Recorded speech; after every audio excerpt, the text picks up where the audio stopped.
อัสสลามุอะลัยกุมครับในคลิปนี้เราจะมาเรียนบทที่2กันนะครับเราจะเรียนเรื่องการวางแผนทางการเงินและการออมเงินในศาสนาอิสลามหลังจากที่ผู้เรียนจบบทนี้ผู้เรียนจะมีความเข้าใจในหลักการสำคัญที่เกี่ยวข้องกับการวางแผนทางการเงินและการเลือกวิธีการออมเงินที่สอดคล้องกับหลักการอิสลามในมุมมองของอิสลามการวางแผนทางการเงินจะมีความหมายที่กว้างกว่าการวางแผนทางการเงินแบบทั่วไปนะครับที่จะเน้นที่กระบวนการที่บุคคลจะใช้เพื่อให้การจัดการทางการเงินของเขามีประสิทธิภาพเพื่อบรรลุเป้าหมายที่วางไว้ในอิสลามมนุษย์คือผู้ที่มีหน้าที่ในการดูแลและการจัดการโลกใบนี้นะครับด้วยการปฏิบัติตามแนวทางที่พระเจ้าทรงกำหนดซึ่งหน้าที่นี้เราจะเรียกว่าอามานะห์ดังนั้นการจัดการทรัพย์สินที่ถือเป็นหนึ่งในอามานะห์ที่พระเจ้าประทานให้จะต้องเป็นไปอย่างยุติธรรมซื่อสัตย์และมีจริยธรรม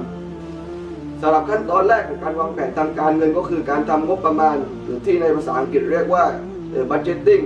ซึ่งก็คือการวางแผนการใช้จ่ายและการเก็บออมการทำ budgeting สามารถเริ่มจากการรู้ว่ารายได้ทั้งหมดที่เรามีเนี่ยมาจากแหล่งใดบ้างซึ่งก็อาจจะมาจากเงินเดือนหรือว่ากำไรที่ได้จากการค้าหลังจากนั้นเราก็มาดูว่ารายได้แต่ละแหล่งเรามีเป็นจำนวนเท่าไหร่เพื่อให้ง่ายต่อการวางแผนเราสามารถแบ่งการคำนวณรายได้ของเราเป็นรายเดือนได้เมื่อเราทราบในส่วนของรายได้อย่างชัดเจนแล้วเราก็มาตรวจสอบดูว่าเรามีการใช้จ่ายเงินที่ได้มาอย่างไรสอดคล้องกับรายได้ที่เรามีหรือไม่และมีการใช้จ่ายในส่วนไหนที่มากเกินไปหรือเปล่าเพื่อที่เราจะได้กำหนดขอบเขตของการใช้จ่ายในแต่ละประเภทให้อยู่ในระดับที่เหมาะสมซึ่งในคัมภีร์อัลกุรอานก็ได้มีการกล่าวถึงเรื่องของบัดเจ็ตติ้งเช่นกันนะครับโดยอัลลอฮ์ได้ชี้ให้เห็นถึงความสำคัญของการวางแผนทางการเงินในการป้องกันมนุษย์นะครับไม่ให้พบเจอกับความยากลำบากดังที่พระองค์ได้ทรงยกตัวอย่างในสุเราะห์ยูซุฟที่ครั้งหนึ่งท่านนบียูซุฟอะลัยฮิสสลามได้ทำการวางแผนการคลังเพื่อรับมือกับภัยพิบัติที่จะเกิดขึ้นในอนาคตนอกจากนี้ศาสนาอิสลามก็ได้สอนให้มนุษย์มีความตระหนักในการใช้จ่ายดังที่อัลลอฮ์ได้ตรัสว่าแท้จริงบรรดาผู้สุรุ่ยสุร่ายนั้นเป็นพวกพ้องของเหล่าชัยฏอนหรือมารร้ายในอิสลามจากสุเราะห์อัลอิสรออายะห์ที่ 27ดังนั้นในศาสนาอิสลามการจัดทำงบประมาณจะต้องอาศัยความสมเหตุสมผลความพอประมาณในการใช้จ่ายโดยมุ่งเน้นไปที่การตอบสนองความต้องการพื้นฐานของชีวิตหลังจากที่เราสามารถบริหารจัดการให้มีรายรับมากกว่ารายจ่ายแล้วขั้นตอนต่อไปก็คือการจัดการกับเงินที่เพิ่มขึ้นมาในความเป็นจริงเราสามารถที่จะเก็บเงินส่วนนี้ไว้กับตัวก็ได้แต่ด้วยภาวะเศรษฐกิจนะครับที่อยู่นอกเหนือการควบคุมของเราปัจจัยต่างๆอาจทำให้เกิดเงินเฟ้อทำให้สินค้ามีราคาสูงขึ้นเมื่อเป็นเช่นนี้หากเราเก็บเงินที่เกินมาจากรายรับเนี่ยไว้กับตัวมูลค่าของมันเนี่ยก็มีโอกาสสูงที่จะลดลงตามกาลเวลาดังนั้นเราจะต้องนำเงินจำนวนดังกล่าวนะครับไปเก็บไว้ในที่ที่มันสามารถให้ผลตอบแทนกลับมาได้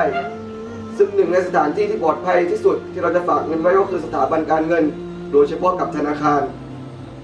อย่างไรก็ตามด้วยข้อจำกัดของศาสนาอิสลามการฝากเงินกับธนาคารทั่วไปที่ให้ผลตอบแทนของเงินฝากในรูปดอกเบี้ยจึงไม่เป็นที่อนุมัติกันนั้นการเกิดขึ้นของศาสนาอิสลามที่เกิดขึ้นครั้งแรกในประเทศอียิปต์เมื่อปีคศ1963ก็สามารถนำไปสู่การพัฒนาระบบการเงินที่เป็นโมเดลให้กับธนาคารอิสลามในทั่วโลกรวมถึงประเทศไทยด้วยตอนนี้เราก็จะมาดูกันว่าศาสนาอิสลามมีวิธีในการจัดการกับเงินฝากให้ถูกต้องตามหลักชัยอะห์อย่างไรวิธีที่1ที่ธนาคารสามารถใช้ได้ก็คือการใช้หลักการวาดิอะห์หรือว่าการรักษาทรัพย์ภายใต้ธุรกรรมนี้การฝากเงินของลูกค้าถือเป็นการฝากเงินเพื่อความปลอดภัยและลูกค้าสามารถถอนเงินได้ทุกเมื่อที่ต้องการอย่างไรก็ตามศาสนาอิสลามก็มีสิทธิ์ที่จะขออนุญาตลูกค้านำเงินฝากดังกล่าวไปลงทุนนะครับโดยเฉพาะในธุรกรรมที่มีความเสี่ยงต่ำโดยมีเงื่อนไขว่าไม่ว่าอะไรจะเกิดขึ้นธนาคารจะต้องรักษาเงินต้นทั้งหมดของลูกค้าไว้ให้ครบเมื่อธนาคารนำเงินนั้นไปใช้และได้ผลตอบแทนกลับมาแทนที่ธนาคารจะจ่ายเป็นดอกเบี้ย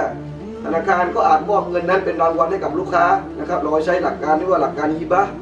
นะครับซึ่งอัตราที่จะมอบให้เนี่ยก็จะขึ้นอยู่กับการตัดสินใจของธนาคารสำหรับวิธีที่2ที่ธนาคารจะสามารถใช้ได้ก็คือการใช้หลักมุดอรอบะห์หรือว่าการแบ่งปันกำไรภายใต้สัญญานี้ผู้ฝากเงินจะมีสถานะเป็นรอบุลมานหรือผู้มอบเงินทุนส่วนธนาคารจะมีสถานะเป็นมุดอริบหรือผู้ที่มีความเชี่ยวชาญในการจัดการเงินทุน